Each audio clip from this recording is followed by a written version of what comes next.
When certain politicians and the media use the term muscular liberalism, that's just another word for racism and Islamophobia. This stance on Islam has led them into primary schools to ascertain why young girls wear the hijab, as it could be interpreted as a sexualization of these young girls. I say shame on Ofsted for victimizing young girls, for choosing to wear religious articles of clothing.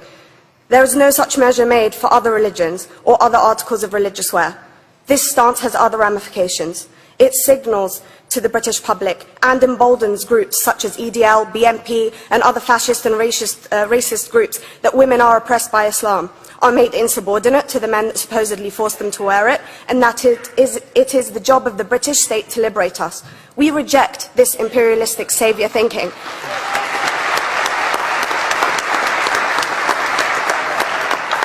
And I am here to state for all people who choose to practice their beliefs openly that we are not oppressed by our faith. Islam is not one homogeneous block. There are Muslim women who do not wear the hijab, and that is their interpretation of their faith. The Quran beautifully states, La ikraha fid din, which translates to, there is no compulsion in religion.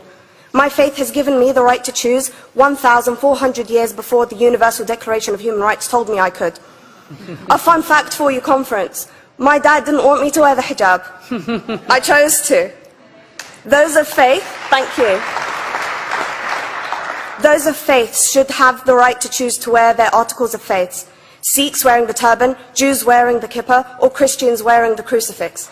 Practicing my right to freedom of expression through the hijab empowers me and other women like me to know that we are able to make decisions for ourselves.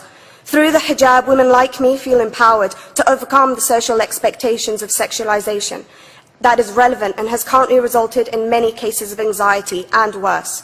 I can speak for myself and others like me.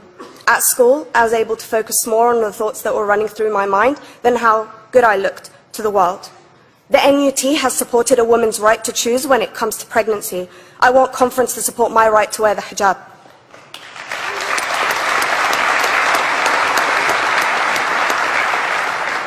How I choose to practice my faith is clearly displayed for all to see.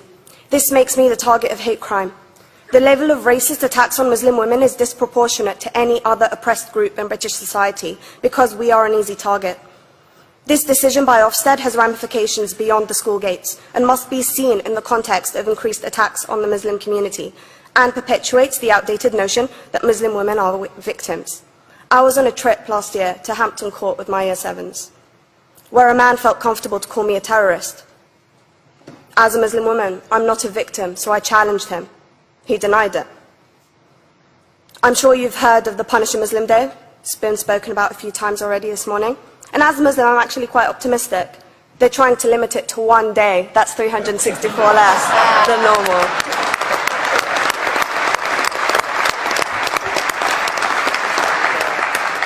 But let's be clear, conference. Islamophobia and other forms of racism affects non-Muslims too. If we don't challenge this stance as a collective, we may turn into a society like France, where women are forced by the law to choose between their faith and their education, their faith and their right to work in the public sector, their faith and their right to enjoy a day out by the seaside with their families. I want to end by stating that I came to this country as an 8-year-old refugee. We are Palestinians, forced out of our land in 1948. We lived in third world conditions, similar to those in Calais for 60 years. Here, I received the support I needed to study law at university and become a secondary school citizenship and PSHE teacher and a school rep. An injury to one is an injury to all, and I want to thank the Union for its stance on all oppressed groups, in particular mine, Palestine. Thank you, Conference. Thank you, Latifa.